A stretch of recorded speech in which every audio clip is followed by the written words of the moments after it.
Shalom, bien-aimés dans le Seigneur, toujours dans la joie de savoir que vous êtes nombreux ce matin pour nous suivre dans ce programme, dans cette émission qui est aussi la vôtre, dénommée Ressources. Nous sommes toujours dans notre thème, notre sujet, disons, intitulé le culte. Nous parlons du culte. J'aime beaucoup les cultes et il faut vraiment savoir comment nous pourrons nous préparer par rapport à ça. Et nous avions parlé dans une de nos émissions des acteurs qui permettent à ce que le culte soit bien rendu.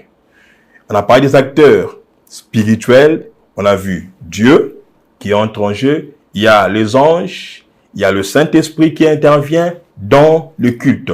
Et on avait dit que toute l'assemblée et tous ceux qui prestent doivent savoir la présence, reconnaître la présence de ces entités spirituelles dans le culte. Quand nous prions, Dieu a dit que là où deux ou trois sont unis en mon nom, je suis au milieu d'eux. Donc, sachant que Dieu est dans les cultes, quand nous sommes en train de prier, que ce soit un culte personnel ou un culte communautaire, Dieu est présent, Dieu est là, il se prépare à nous faire du bien. Et nous devons être connectés à lui pour être bénis et bénéficier de toutes les grâces. Le Saint-Esprit est là et d'ailleurs c'est lui qui nous aide à mieux prier. Car nous savons quoi demander à notre Père, mais l'Esprit est là pour intercéder pour nous avec des soupirs inexprimables. Il sait prendre nos prières, les transformer et nous aide à connaître la pensée de Dieu parce que Dieu est esprit. Autant le ciel est séparé de la terre, autant nos pensées sont aussi séparées de celles de Dieu. Mais comment nous pourrons découvrir la grandeur, la profondeur de Dieu?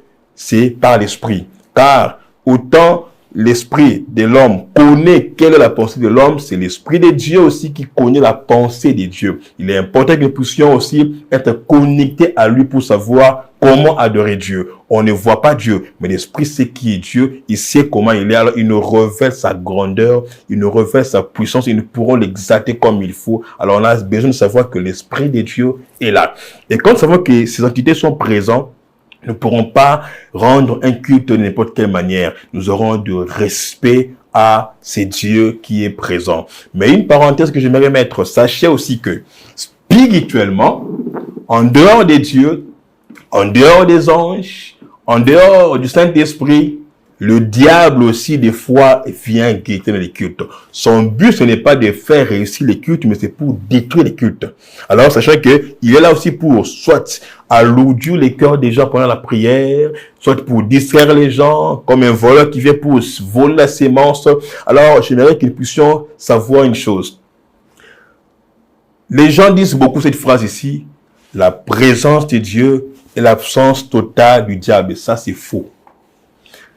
La présence de Dieu empêchera qu'il puisse opérer librement ou qu'il puisse réussir son coup quand Dieu est à l'œuvre. Mais il peut venir. On a vu là au ciel, pendant l'histoire de Job, Dieu, les avait venus dans le conseil de Dieu. Et il a parlé de Job. Donc, il peut venir dans l'église et il peut même combattre. J'ai expliqué ici comment un sorcier était venu en plein culte et il a combattu les instruments. Mais quand on avait eu à prier et tout était redevenu à la normale. Donc, pour dire que il est important de savoir que le diable aussi vient pour voler la sémence, pour menacer et attaquer. Mais quand la présence de Dieu est grande et puissante, ça empêchera qu'il puisse agir. C'est pourquoi vous verrez que quelqu'un est venu comme ça, il est tombé et puis on le délivre. Pourquoi? Il est venu avec des forces occultes, mais il a rencontré la puissance de Dieu, il a été délivré. Alors, sachons nous y mettre et comment nous pourrons préparer ces cultes-là. Mais il y a des acteurs aussi physiques. Qu'on a cité, on a énuméré plusieurs acteurs. Mais aujourd'hui, j'aimerais nous parler d'un acteur qui est le conducteur, qui dirige les choses et qui doit bien faire le travail du culte, et c'est le modérateur. Je nous parlerai des modérateurs en tant qu'ancien modérateur. J'ai plus de 20 d'années dans ce travail de modération. J'ai modéré avec, à l'époque, là, d'abord avec les tam-tam. Tu joues le tam-tam et tu diriges la prière. Je joue au synthétiseur, tu diriges la prière. On a fait ce travail pendant très longtemps. Il a plu aussi à Dieu pendant un temps. J'ai été aussi formé dans l'école de Rema Worship Leadership and Worship, une structure qui a été créée par le pasteur Atoms et Harry Papa. On était là aussi pendant un temps. On a été formés, on a fait des pratiques dans les églises. Donc, nous sommes dans ces milieux où on a beaucoup travaillé dans ce domaine-là. Et grâce à ça, ça nous a permis même, ce que j'ai comme formation ici que je donne et enseignement que je donne, les livres que j'avais écrits, c'était un mélange des expériences et de la formation reçue dans mon parcours, et c'est ce qui a fait que je nous donné l'essentiel ici. Donc, modérateur, je vous connais bien et je nous connais bien. Et même arrivé une fois, je vois qu'un modérateur n'avait pas assuré par rapport à ce qu'il devait faire, n'a pas respecté les principes. Un dimanche, je suis passé seul, j'ai modéré, j'ai prêché. Et c'était waouh. Donc, et les gens connaissent que c'est pas facile d'avoir aussi un pasteur qui est modérateur parce qu'il sait bien suivre ces choses-là. J'ai fait aussi choriste pendant un temps, d'abord dans la chorale vocale et puis instrumentale, là, tout ça. Donc, nous avons au moins des notions par rapport à cela. Donc, quand je vous parle de modérateur, je parle de ce que je connais et ce que j'ai eu à appliquer. J'ai eu des dimanches et des dimanches où tu modères seul pendant des mois et des mois, et j'ai formé des modérateurs aussi dans plusieurs endroits, dans les églises, dans notre communauté aussi. Donc, c'est un travail que nous connaissons. Je nous parle aujourd'hui des modérateurs. Le modérateur qui est un personnage vraiment important du culte. J'avais dit que le modérateur, il est comme un protocole. Ça veut dire, c'est lui qui nous conduit à la présence de Dieu. Et j'ai insisté que le protocole doit connaître la maison où il nous conduit. Il doit connaître là où est le bureau du président pour nous y conduire. Ce qui fait que un modérateur doit connaître la présence de Dieu avant de nous conduire dedans. Il doit avoir une vie de prière personnelle parce que tu nous conduiras là où tu es déjà arrivé toi-même. Mais quand tu ne pries pas, ne sois pas étonné de voir que ton culte soit un culte fade. Pourquoi? Ça n'a pas de vie.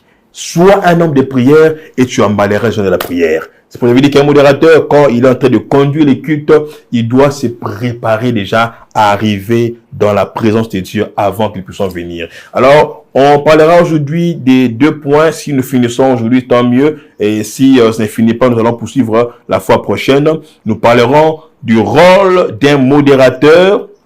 Et puis, je vais aussi entamer les qualités d'un bon modérateur.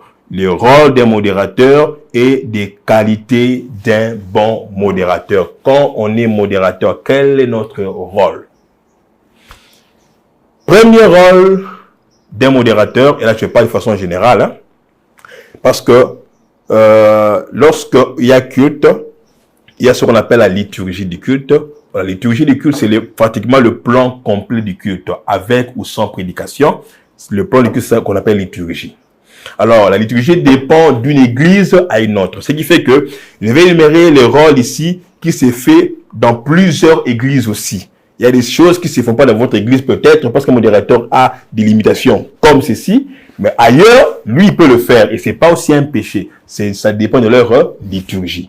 Donc, je parle des rôles de façon générale, mais dans certaines églises, ces rôles sont limités et il y a d'autres personnes qui peuvent aussi le faire. Donc, voyons quelques rôles. J'ai énuméré ici à peu près 7 rôles d'un modérateur. Premier rôle d'un modérateur, c'est de conduire le peuple de Dieu jusqu'au lieu très saint. Voilà, le premier rôle.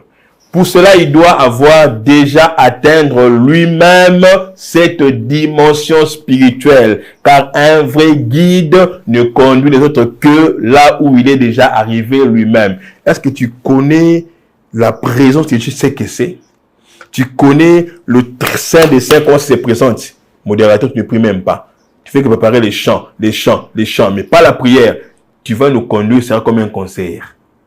Mais il faut apprendre une chose, sois un homme de prière. Tu nous conduis, donc quand tu es là pour nous conduire dans le Saint de Saints.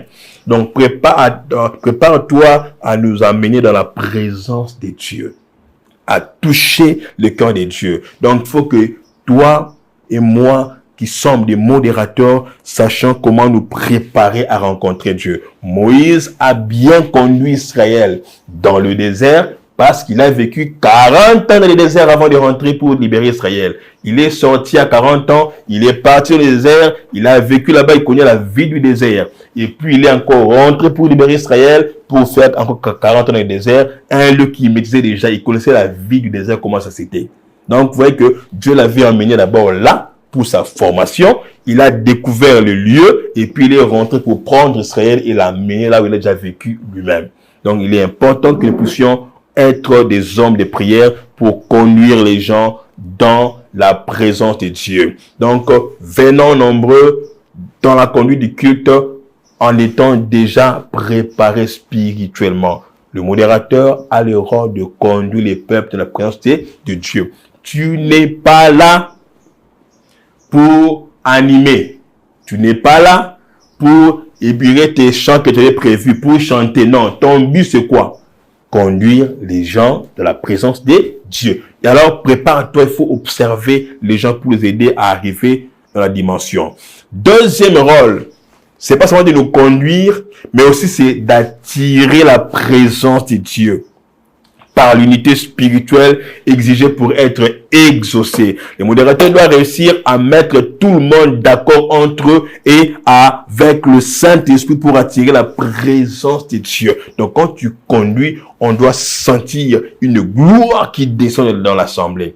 Modérateur, tu dois apprendre à préparer le terrain spirituellement et à attirer la présence de Dieu dans les cultes. Non pas seulement nous conduire, mais tu attires là où nous sommes le climat puissant de la gloire de Dieu. Les paroles, les chants, même la personnalité du modérateur et sa vie de prière attireront la présence de Dieu. D'où quand tu viens toi-même en tant que pécheur, tu dégoûtes de Dieu et tu ne pourras pas donner un résultat puissant lorsque tu diriges les cultes. Donc tu as un rôle d'attirer la présence de Dieu dans le culte.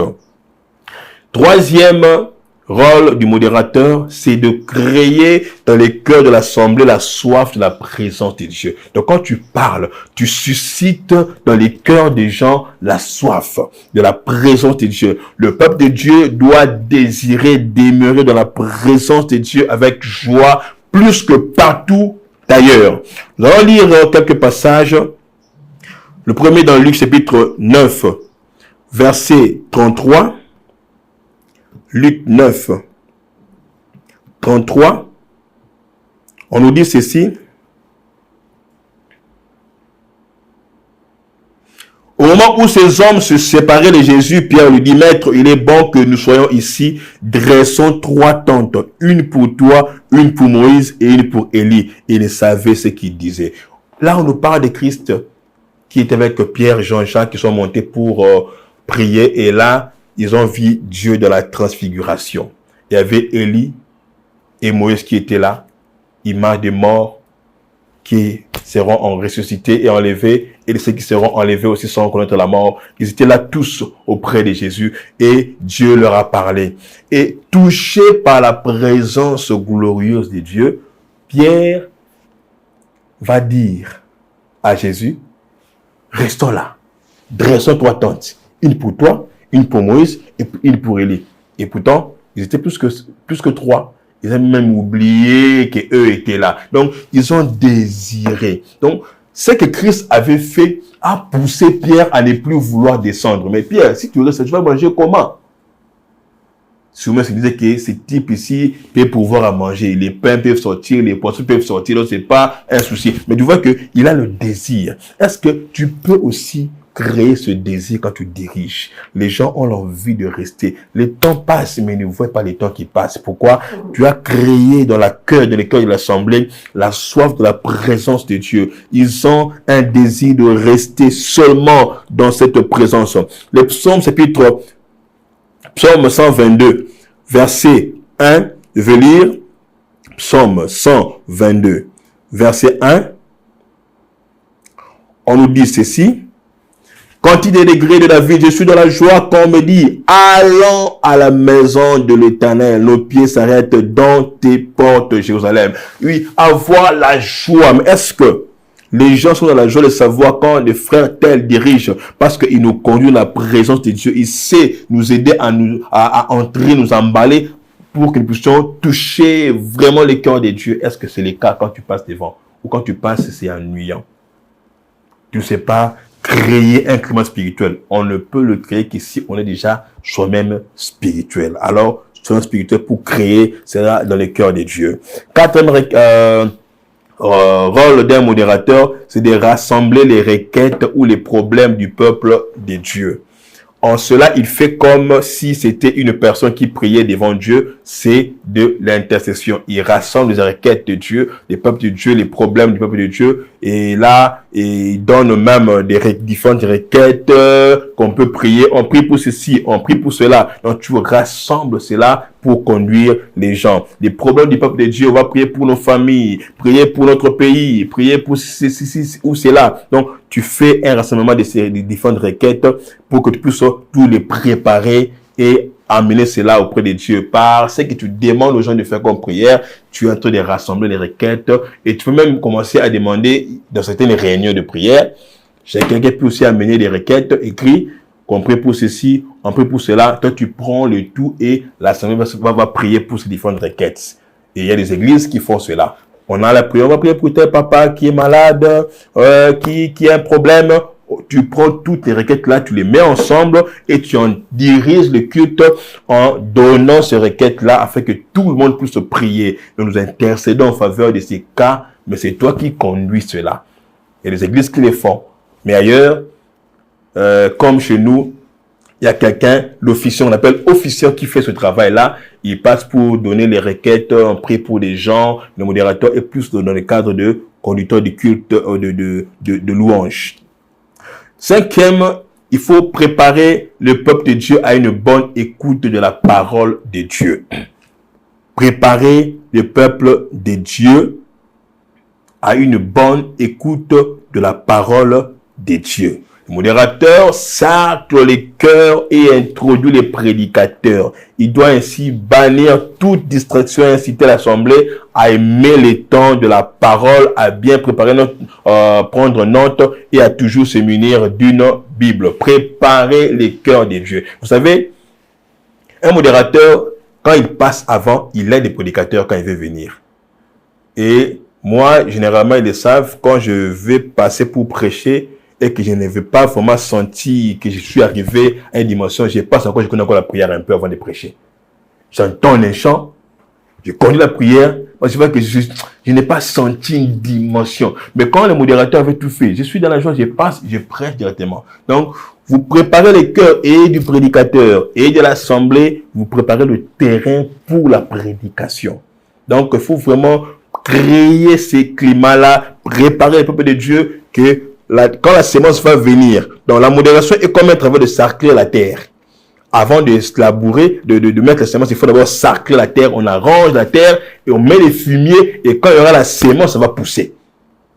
J'ai expliqué ici une fois comment, dans une réunion que nous avions organisée, la Corajat, il y avait le pasteur Jane Accent qui devait prêcher. Maintenant, il y avait la chorale de la jeunesse qui était placée pour intervenir. La chorale a tellement bien conduit les cultes et après il y avait une puissance qui est descendue. Les gens commençaient à tomber, à ceux qui pleuraient et parce que quand il est venu, il trouvait un climat qui a été favorable. Il a même fait un peu de service là et avant de prêcher. Vous voyez que les gens étaient préparés à écouter les messages et étaient déjà emballés parce qu'ils avaient déjà atteint une dimension où ils comprendront les choses spirituelles. Quand ils sont montés en esprit, ils comprendront les choses spirituelles facilement. Mais quand ils seront encore au parvis, tout ce que le prédicateur va dire, ça va entrer, ça va sortir. Mais quand le peuple est déjà emmené en esprit, dans une dimension élevée, ils comprendront aussi les réalités spirituelles et les messages spirituels. Donc, tu as intérêt à préparer les cœurs des gens pour rencontrer Dieu, pour toucher le cœur de Dieu. Voilà pourquoi il est important d'utiliser les passages bibliques. Il y a les chants, il y a les commentaires que l'on peut mettre quand nous sommes en train de parler pendant la célébration et avant la prédication. Ça aidera les gens à être connectés. Quand le prédicateur sent que lui, ainsi que la foule, tous ne sont pas encore entièrement prêts, il peut encore entonner un chant, il peut encore se replonger, encore guider les gens à prier davantage afin d'attirer cette profondeur et cette présence de Dieu. Donc, modérateur, tu as le travail de préparer les gens. Donc, autrement, en dehors du fait que tu sois un protocole, tu es aussi un laboureur.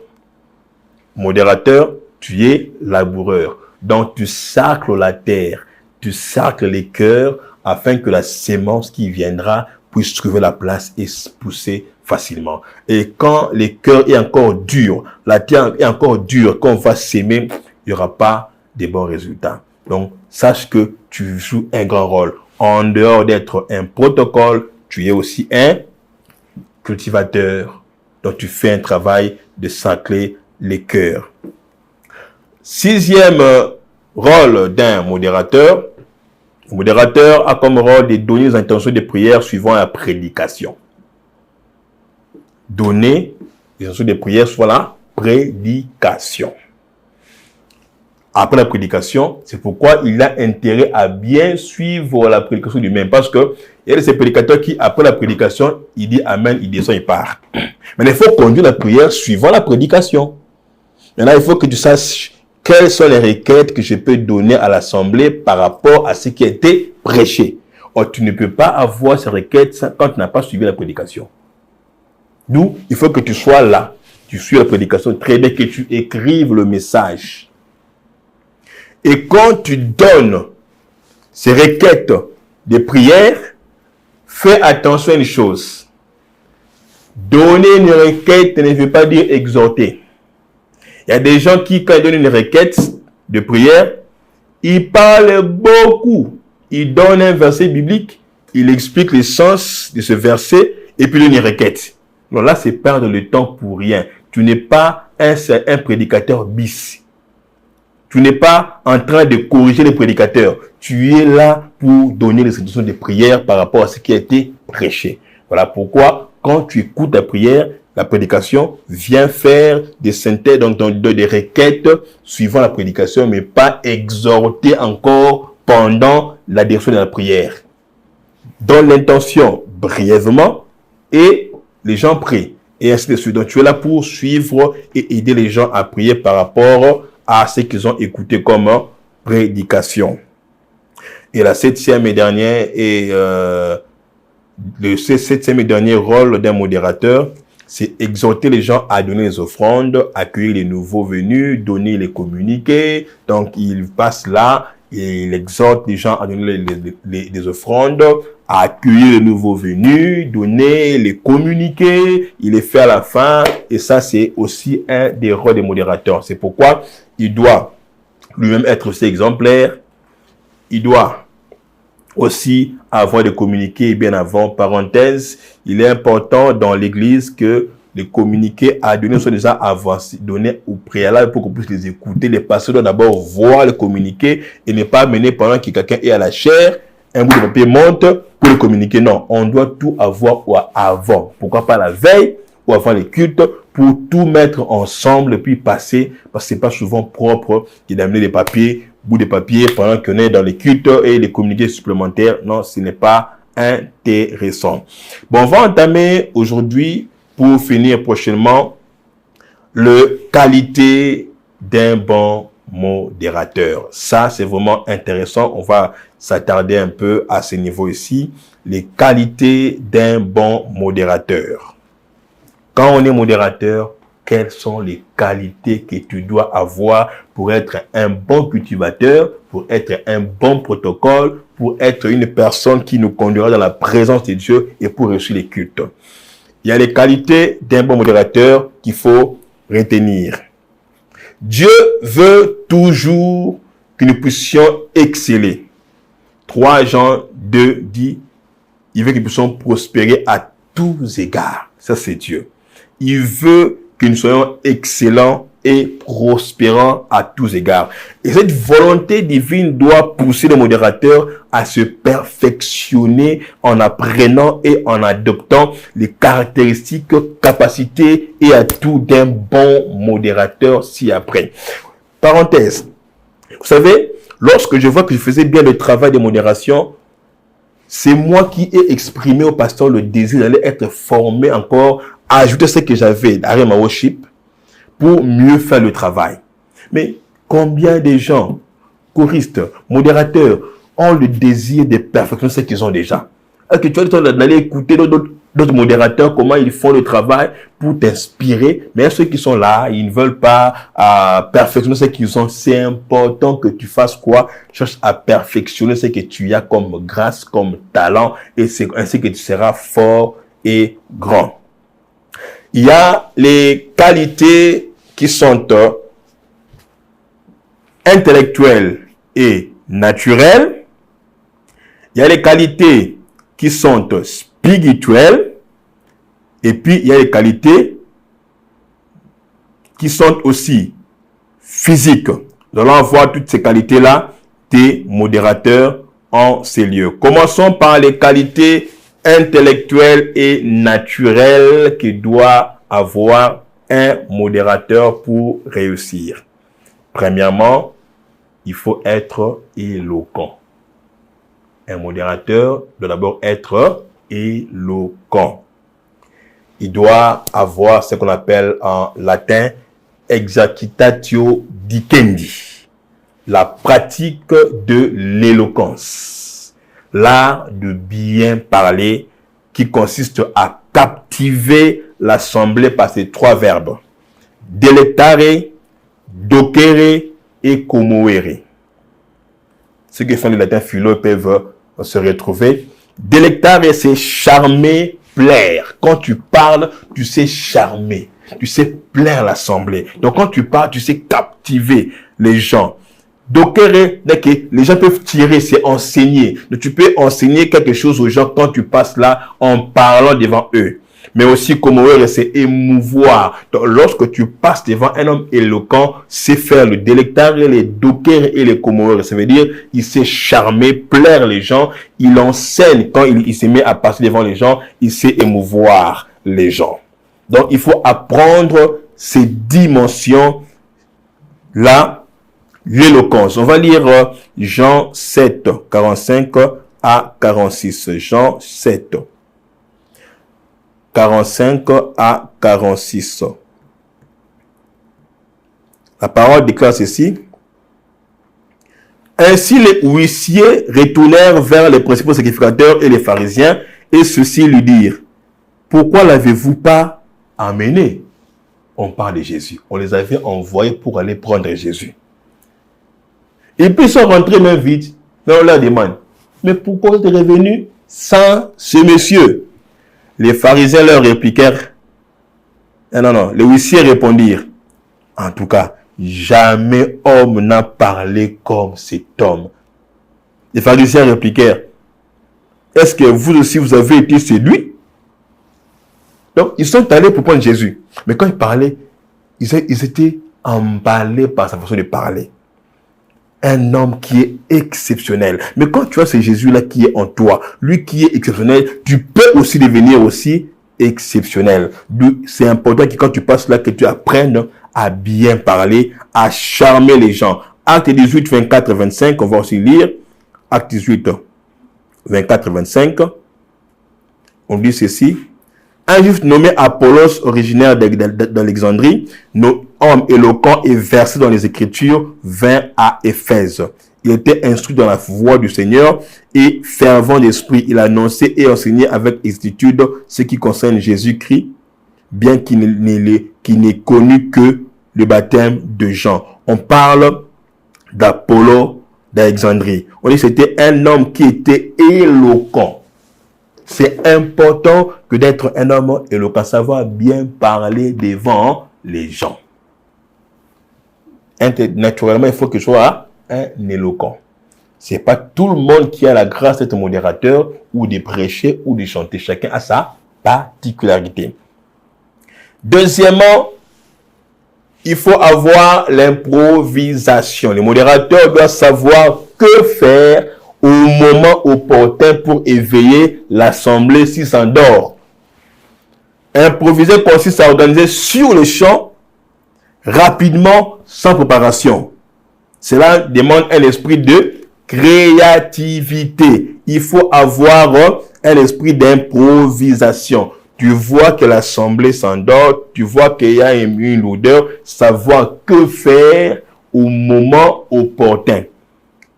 Ce qui n'a pas été préparé même au départ, mais Dieu te l'inspire et tu reçois directement cela. Tu peux improviser, poser un acte qui peut pousser les gens à se réveiller, c'est important.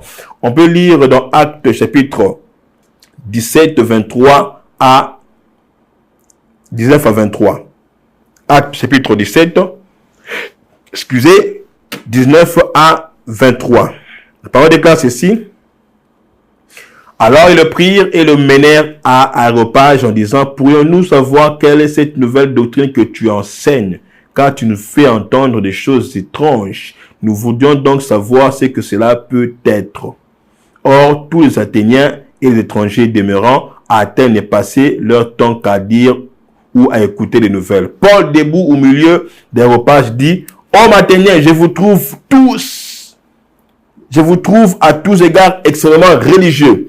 Car en parcourant votre ville et en considérant les objets de votre dévotion, j'ai même découvert un autel avec une inscription à un Dieu inconnu.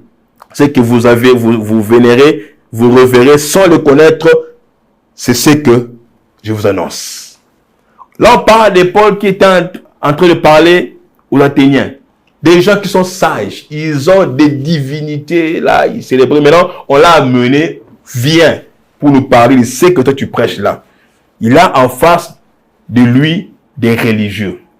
Les gens qui connaissent un certain domaine spirituel et qui ont beaucoup de divinités. Alors, il s'est dit, sur les champs, que dois-je dire pour captiver ces gens-là? Quand je me promenais dans votre ville, j'ai vu dans les différents hôtels un endroit dit dédié à un Dieu inconnu, mais que vous vénérez. Alors moi, c'est que je vous prêche, je vous parle de ces dieux inconnus. Déjà, ils ont eu une référence qu'ils pourront utiliser pour célébrer Dieu. Vous voyez, il a improvisé. Que dire quand, avec les buts de faire quoi? Captiver leur attention. Alors, sachez une chose. Lorsqu'un chant qui a été programmé dans la modération, bien avant, ne produit pas les effets attendus, le président du culte ou modérateur doit improviser un autre chant selon que le Saint-Esprit va inspirer.